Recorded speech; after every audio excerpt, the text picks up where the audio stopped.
আশা মানে চিৰসেউজীয়া অসমখন চিৰসেউজীয়া কৰি ৰাখক।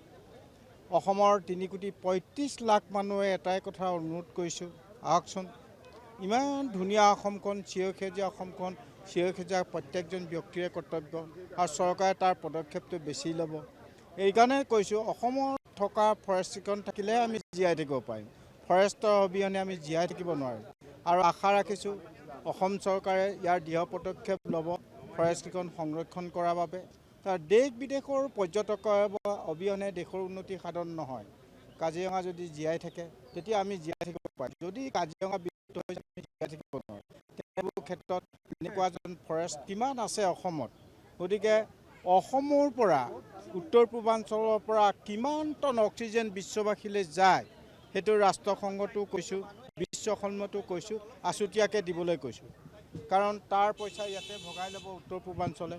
তেতিয়া ইয়াৰ মানুহৰ অৰ্থ সামাজিক উন্নতি কৰি সুৰক্ষা কৰিব পাৰিব। অন্যথাটো বিকল্প ব্যৱস্থা নাই। আশা ৰাখিছোঁ ভাৰত চৰকাৰে সেই পদক্ষেপবোৰ লৈছে আৰু অসম চৰকাৰে সেইটো আঁকোৱালি ল'ব। তাৰ বাবে অসম চৰকাৰক ধন্যবাদ জনাইছোঁ।